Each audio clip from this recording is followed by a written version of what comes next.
took you no matter. Lay out your arm.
heresy.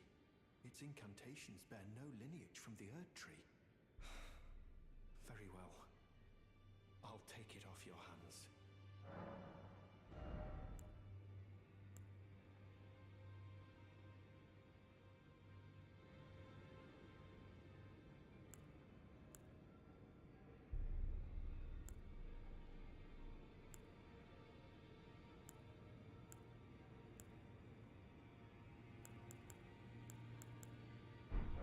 May the Golden Order shine.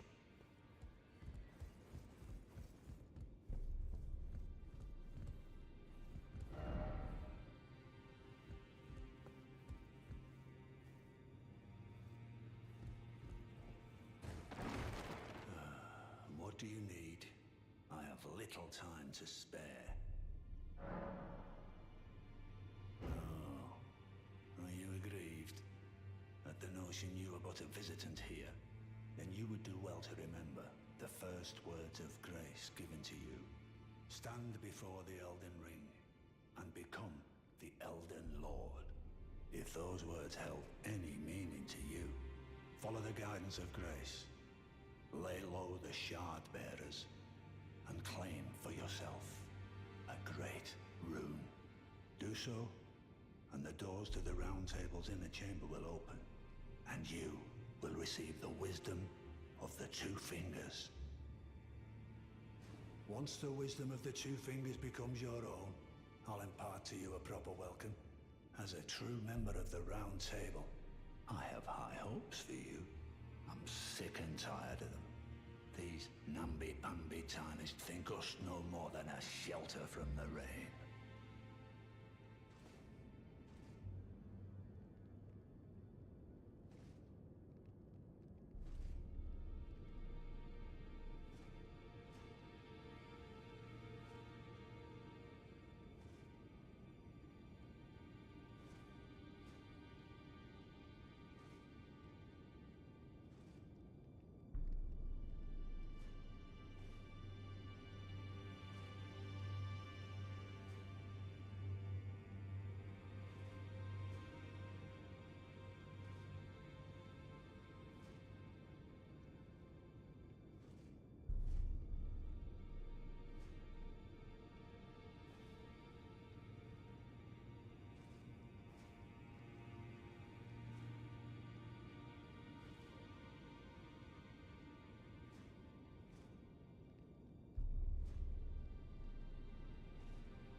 We've spoken long enough.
back already, no matter.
Further study of it can happen.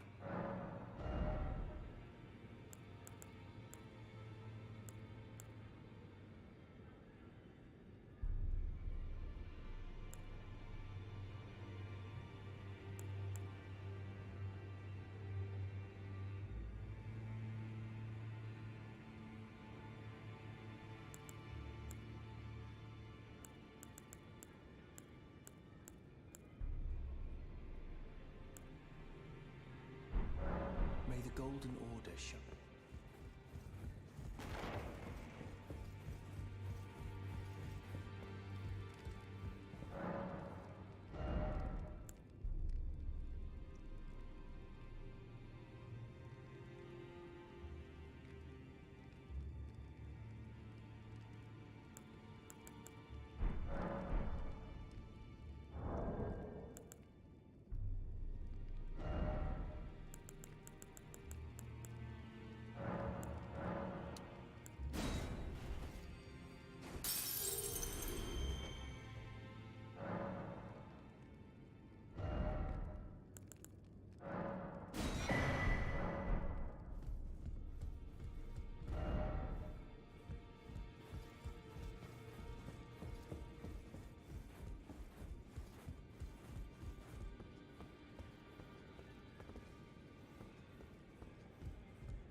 because smashing and a bashing.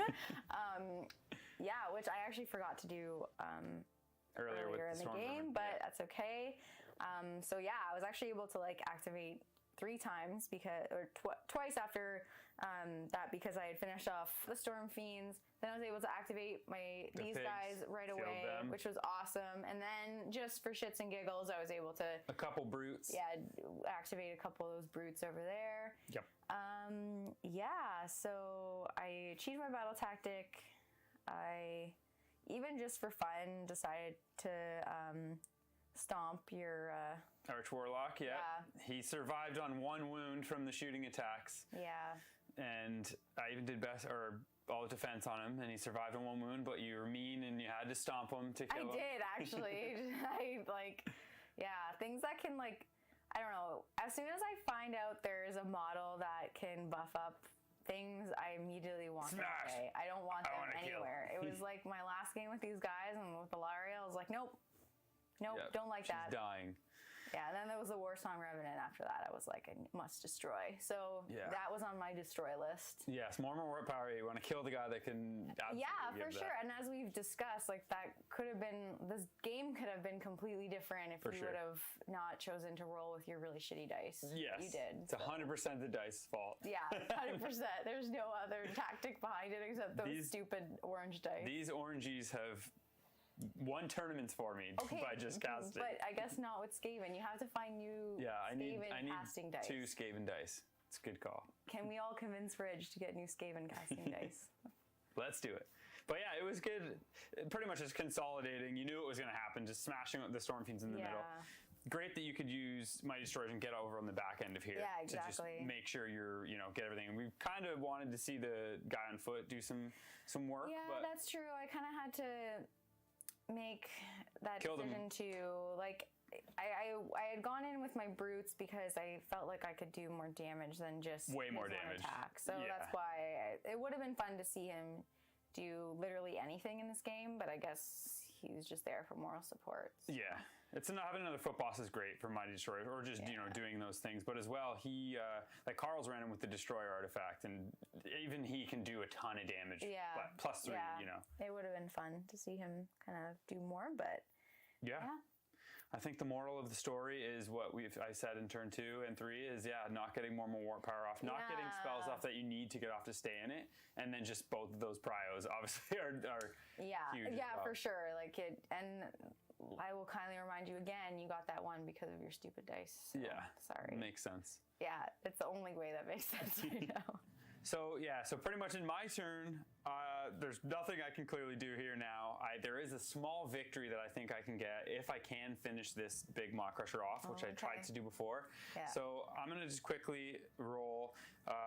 I'll do best day ever on him, although it won't matter. He already wounds on 2s. So let's see if that gun can roll some craziness here. Let's see. So let's see how many shots he's going to have. So let's just see the boxcars, kill himself and kill him. Well, there's 1 6.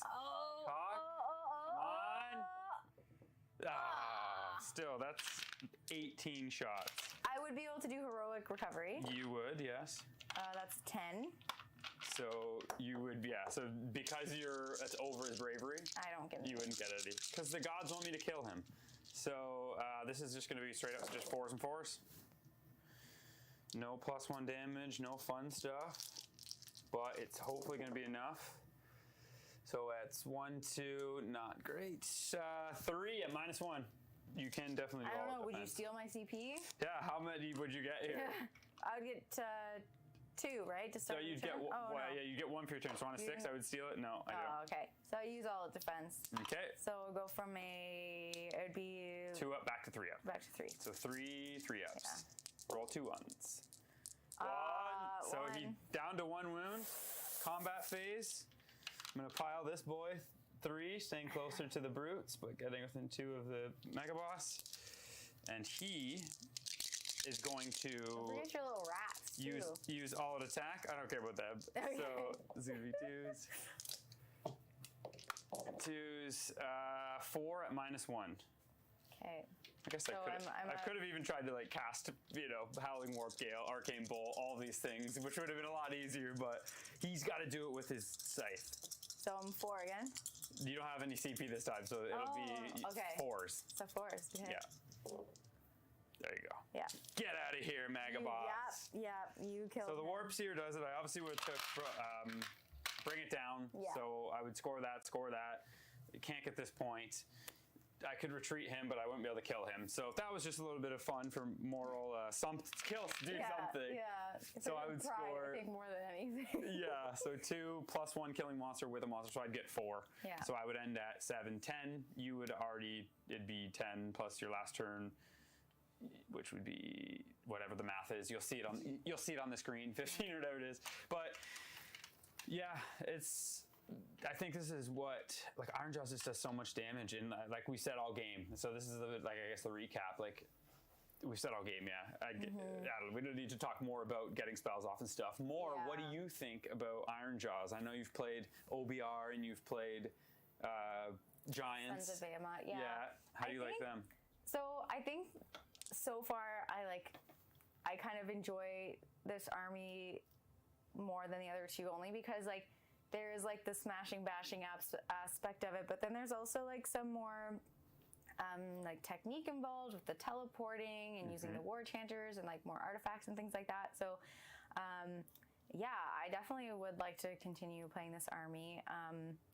Yeah, I just feel like it's actually like a good one to learn with and to like get good with, just because, and not just because they're like, I guess like OP right now, but only because like I just feel like it's a little bit easier to keep up with everything, because there's like a bit of spell casting, a bit of like, you know, it's not just like going in and smashing. There's just like a little bit more stuff to think about. There's a lot. Than just like like I just feel like the Giants is just like you're like there's no technique other than just going in, right? Yes.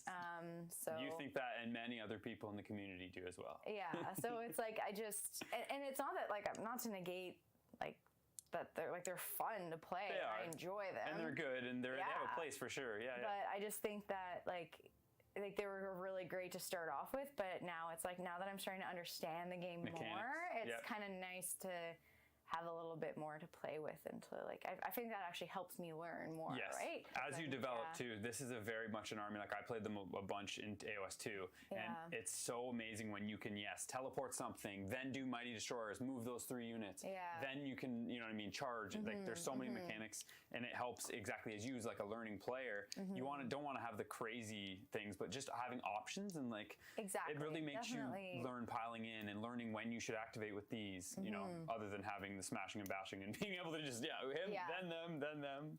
But the Ironjawz are fun. They're a good army. Yeah.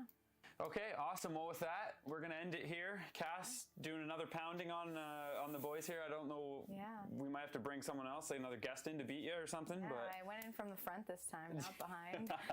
Oh wait, I kind of did some behind work. Yeah, the Maw-Crusher did come in from behind. I did again. That is the move. Yeah. But yeah, I just want to thank everyone for sticking around. You know, if you can like, share, subscribe, all that good stuff, everything goes a long way to help the channel. Again, if you want to join the premium membership, just hit the join button below. You can find out more information about that. But yeah, other than that, have a great week, everyone.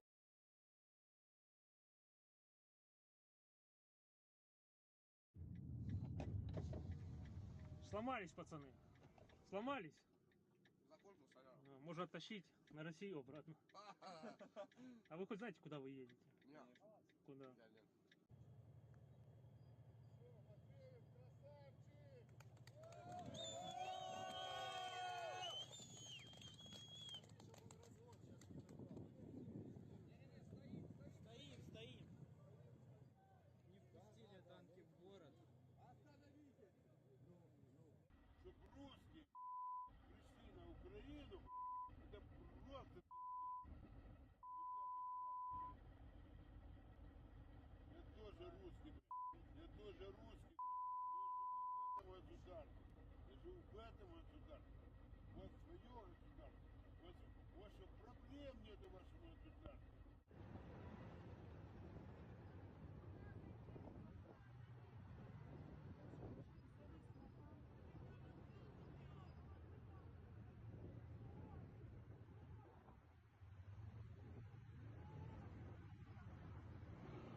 фашисты, вы пришли на нашу землю. Какого хера вы пришли с оружием к нам?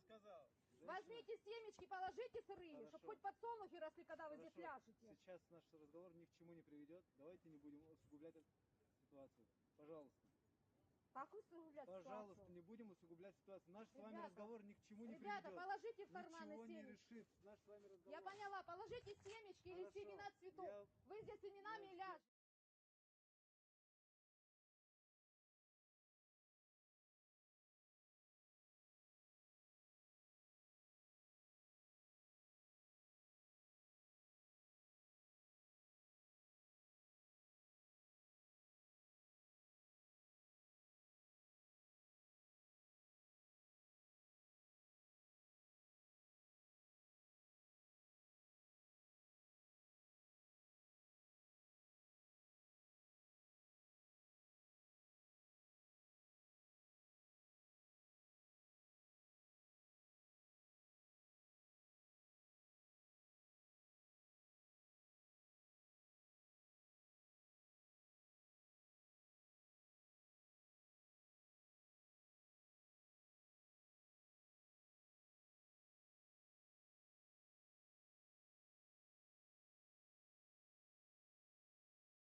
And all I have to do now is get my posing routine down more perfect, which is almost impossible to do, you know.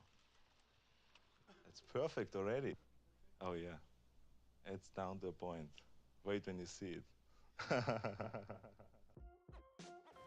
When thinking of the quintessential Arnold Schwarzenegger movie, it's tempting to throw around titles like Total Recall, the first two Terminator movies, Commando, or Conan the Barbarian. And while the action blockbusters that made him so big definitely have their merit, I think one of his most entertaining films came out before he became the highest paid actor in the world, a 1977 documentary by the name of Pumping Iron.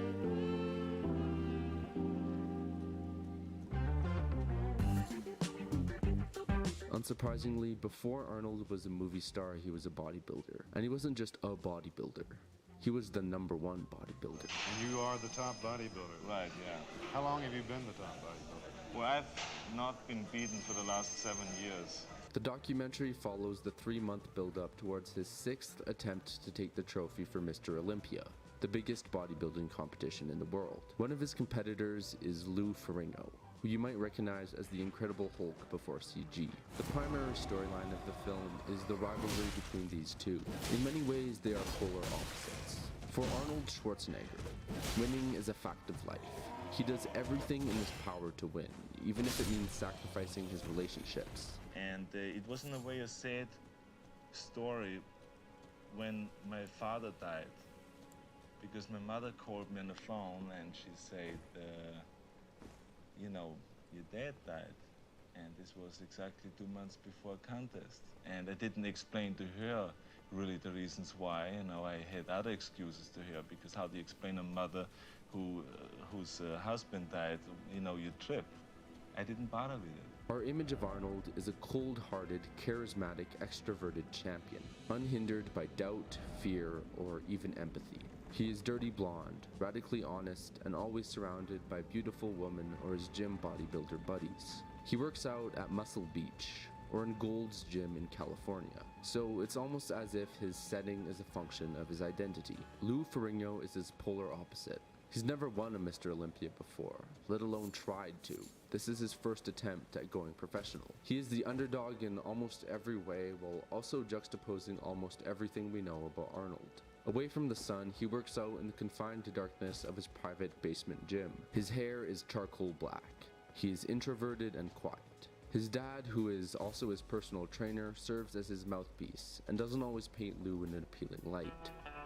Louis was only an infant in the crib and he developed this ear infection. He's surrounded by his family and friends from town. The only constant of the two is their ripped physique, as well as their work ethic, shown in a sequence where we cut back and forth between their seemingly endless number of reps. Now, most people watching Pumping Iron don't know too much about the intricacies of judging a bodybuilding competition. The film does give a simplified explanation of the judging process. The judges look for 3 things: symmetry, proportion, and the size and clarity of each muscle group. But nothing that's enough to tell who is going to win. They're both ripped as hell. In reality, I mean, I see when I watch a Mr. Olympia competition or Mr. Universe competition or any of those things, you know, they all look pretty much the same, the top 5 guys. But what makes one emerge is the way he acts. What we do have is our perception of the personality and mindset of each competitor. So it doesn't come as much of a surprise when Arnold ends up winning.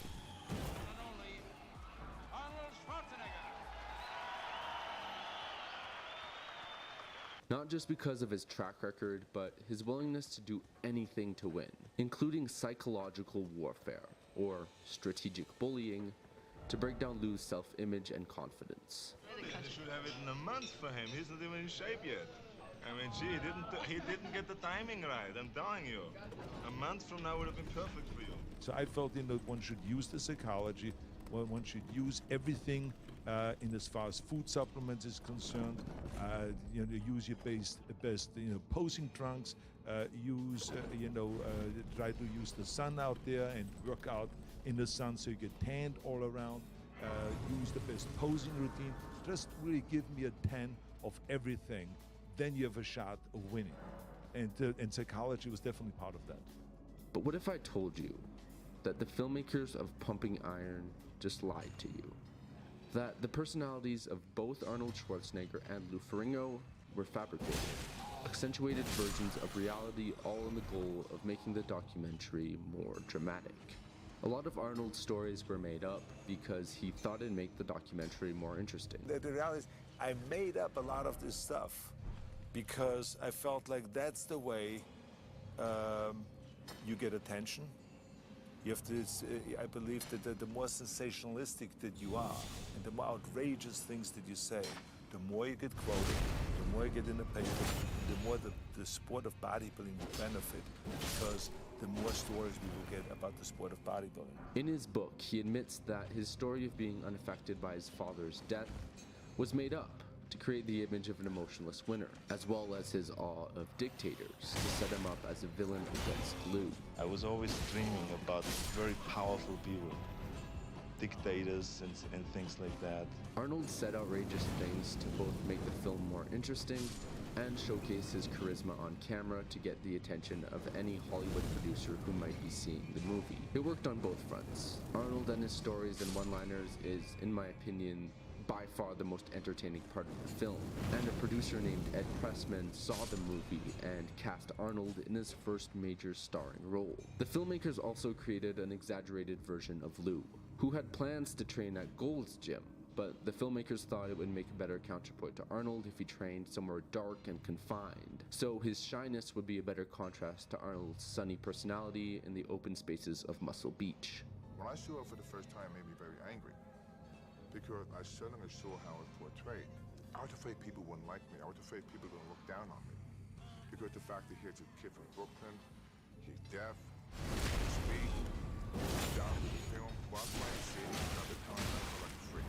Even his dad was a character fabricated for the film. This is Liu's real dad, but Lou Ferrigno later admitted that his dad would never have trained him if not for the cameras.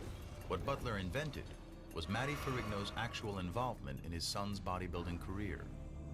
Push it, man! Come on, come on! See, my father never really was really involved in bodybuilding, and they asked him to be in the film. It's then ironic in scenes like this where he's showing Liu how to pose. You look at your arms like you're admiring, right?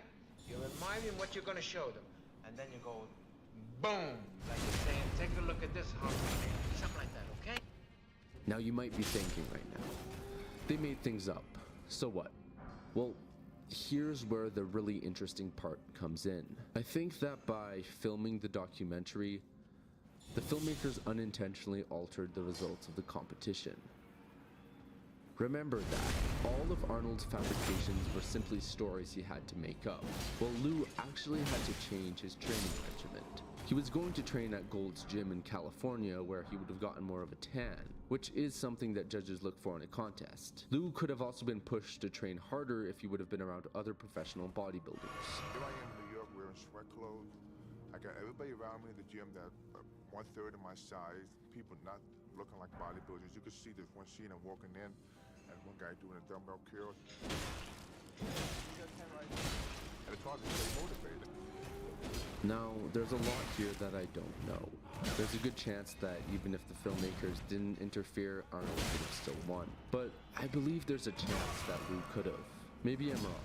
Maybe their personalities is what made the difference and not the tan. Maybe cameras or no cameras, Arnold would have still convinced Liu that he couldn't win. I don't know much about bodybuilding, so maybe Arnold would have still had the superior physique. Maybe there was no chance for Liu all along.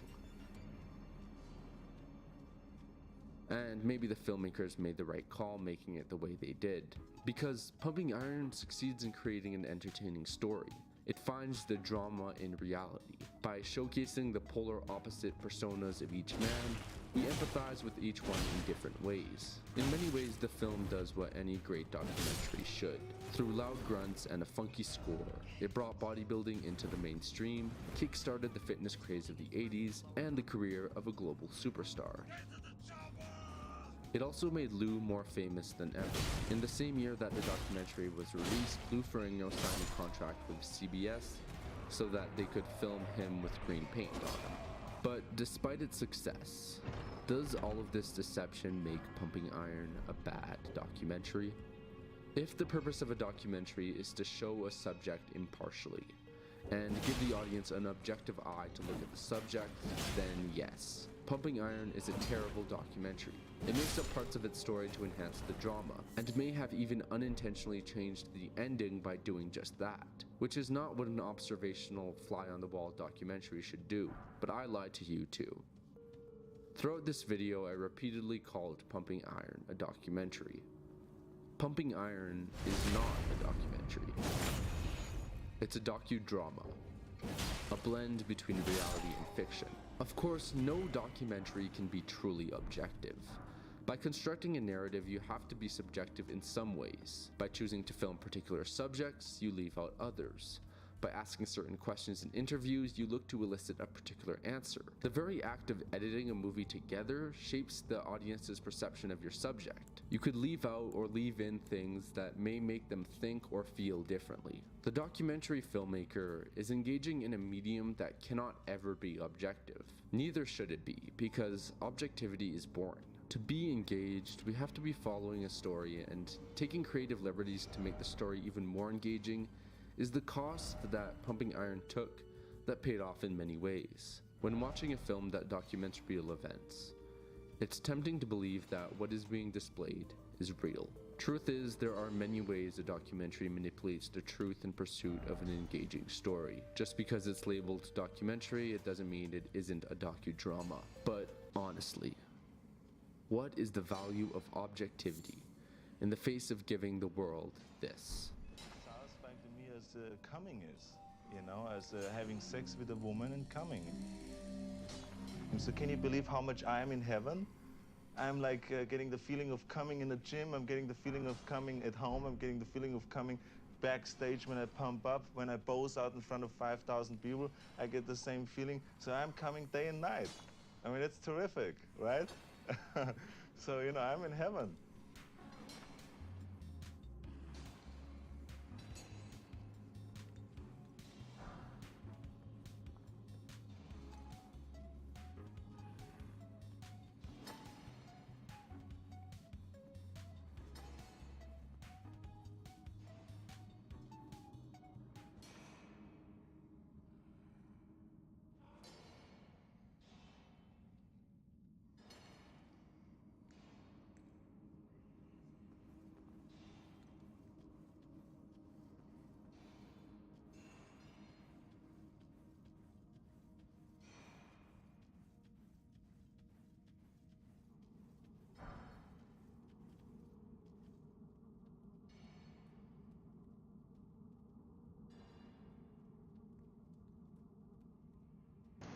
There we go.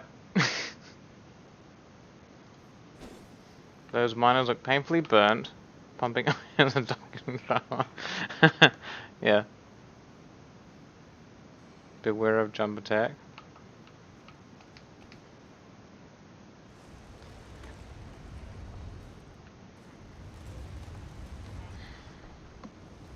Maybe. What am I, a streamer? Probably not.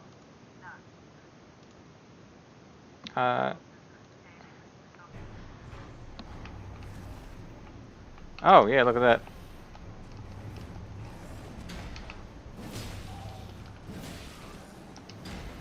It's just one of these dudes. You're not a boss.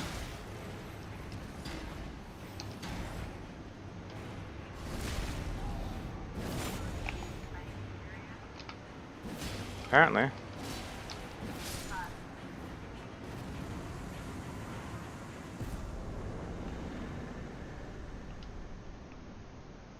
Nope. You might find nothing.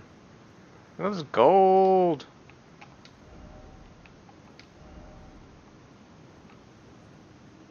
I don't even have any Easter flasks. Yeah.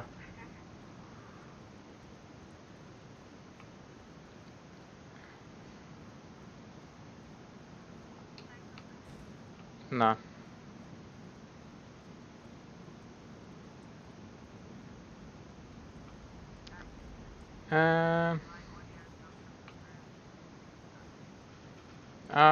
Yep. I think I know what's going on. I've got the devices split. So if I go here and then do thingy, and then whatchamacallit to this thingy, and we're done.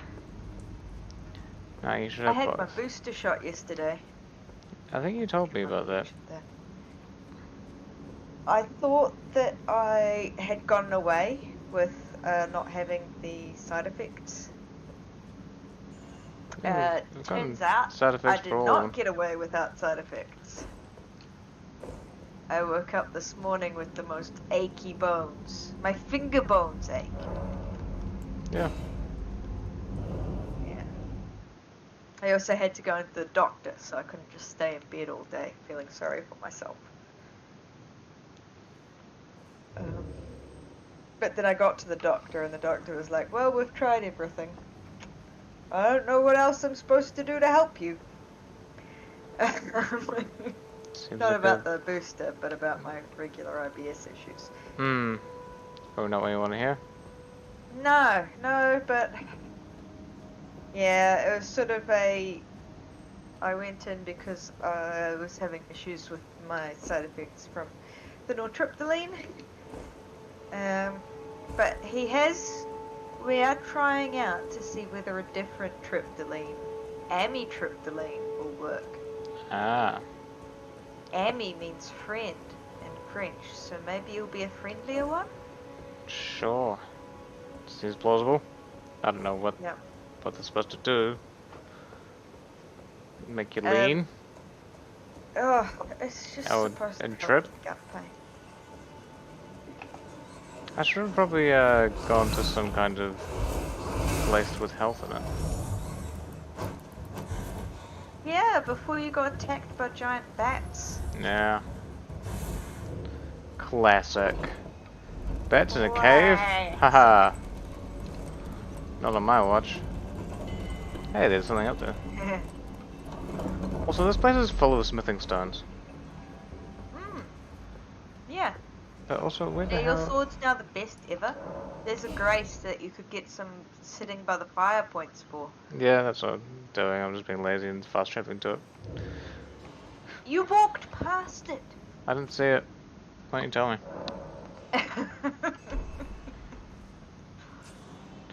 I might just do a run through here and get some stones. Yeah, I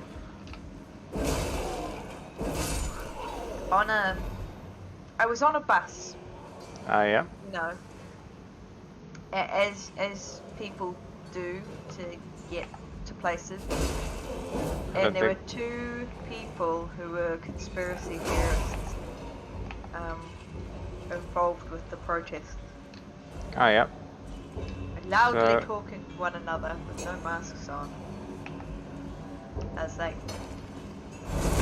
felt quite like I would probably been exposed to the old coronavirus, but they were also... They had some weird conspiracies. And the lady said that her mother-in-law and her uncle were at the protest and had been there since day one.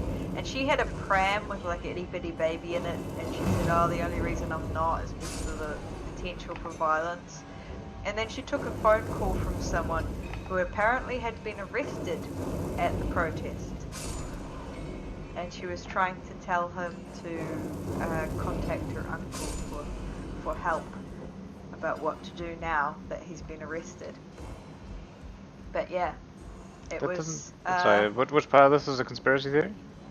Oh, no, that's adjacent to the conspiracy theories. The conspiracy theories said that Jacinda Ardern was like guaranteed some high seats in the world government that's going to be formed. Ah, classic. And that she obviously hadn't been vaccinated herself. And her husband, her husband-to-be, is apparently a real drug head. And they knew that because they'd seen something about it on Facebook. Yeah, so it was an interesting conversation to overhear. Yeah. Very loudly had in the midst of the bus. And me going, guys, probably going to be contaminated. Felt sorry for her baby though. The baby doesn't know shit yet. Also, people grow up. Even ones with babies. Yeah. Once all the weirdness Oh yes. peters out. They were saying that. Oh yeah, because sending your. You completely broke up then. What? What? What? Sending your child to school apparently is consent for your child to decide whether or not they want to be vaccinated. And so you should keep your children out of school if you don't want to be vaccinated. What? Yeah, it was basically saying that 5-year-olds, of course, they would just say yes to any old vaccine. And they'll be encouraging each other to get the vaccine. It was like, wow. I mean, vaccines are a jabby needle. Usually kids would be expected to be a bit iffy about those. I mean, kids are very, like, particular about unusual things. So it's probably out of everything, it's the most believable. Yeah. That's a very low standard. That poor guy that you've been attacking, he was just busy mining there. What do you mean? I'm freeing him from servitude. Yeah, he was just minding his own business the entire time you were fighting the other thing right next to him. And then you decided to backstab him. That's because I was fighting his superior. He didn't like him. He'd rather die, he said. He told me. Determination. I mean, look how diseased they are. Oh yeah, their skin looks really, really painful.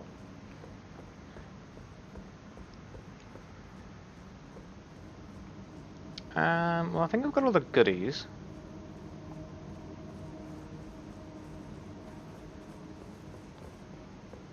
I like how this pile of gold is completely worthless in this game.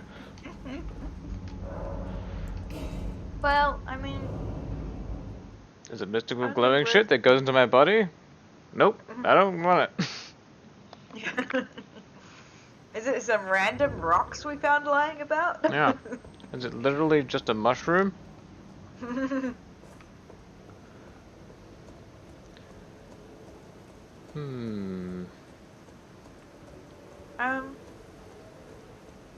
Did you go back to the start area and do that? Yep. Ah, well, I tried to do that boss. That boss is actually still really hard. Okay. I fought him while I was in a party, but he does a lot of damage. And it's very hard to tell what the hell he's doing.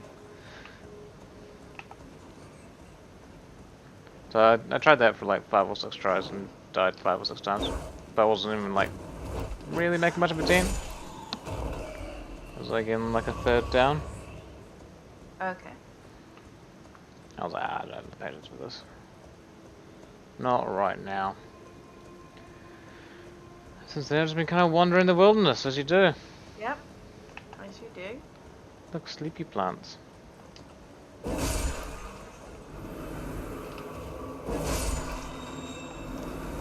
Oh yeah, they fire lasers. As plants are known to do.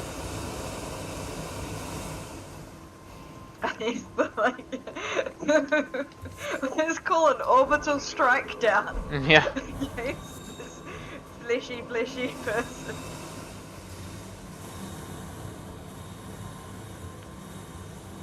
I hate it when you're watering your plants and they call an orbital strike on you.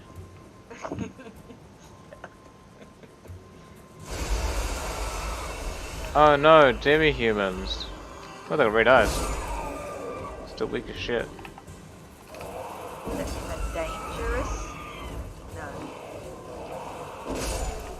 See, this DM does get easier. It's not easier, I'm just walking through a low-level area. Yeah. The low-level areas get easier. Wait, gold-tinted excrement. Your shit's gold. Excrement. Sorry. So, golden shit is more valuable than a whole pile of regular gold. Yes. It's gold tinted. Ah, yes.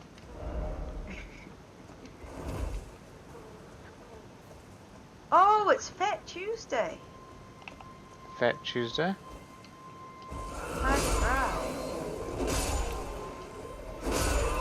What are you talking about? Mardi Gras? What? It's the day before Lent starts. Before what starts? Lent. Oh. The fasting that you do before Easter for 6 weeks. I knew Lent was a thing, but I had no idea anything else about it. It takes 40 days. And 40 nights. And the day before Lent, you had a feast. I ordered pizza, so... Yep. Usually it's pancakes, but... Why? It's Pancake Tuesday, Mardi Gras, Fat Tuesday. It's just, that's the I way thought Mardi things Gras was are. like a Mexican thing.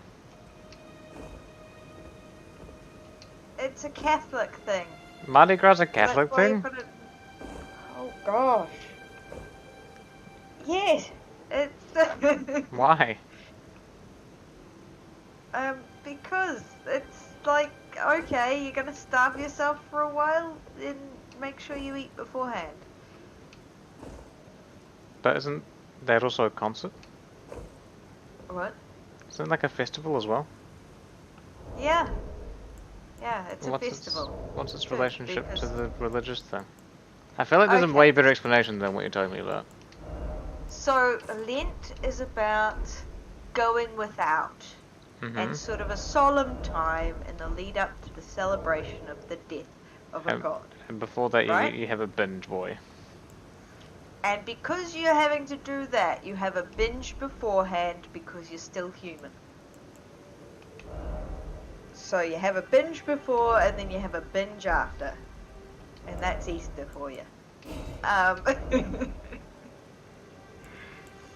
And so it's very widespread through Christian traditions that you just have a huge huge festival.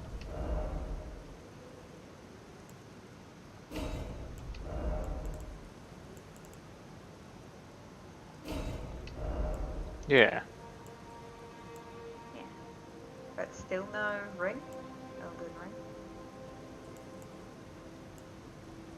Sure.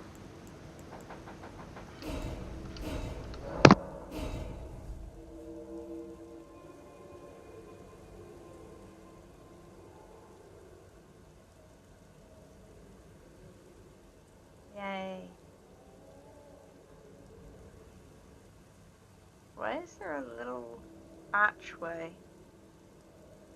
on the side of your screen? On the left.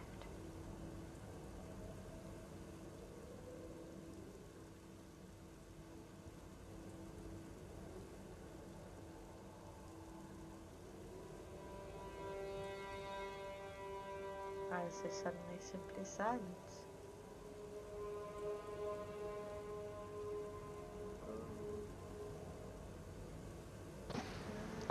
Okay, I hope you've enjoyed me crouched moodily in the rain here.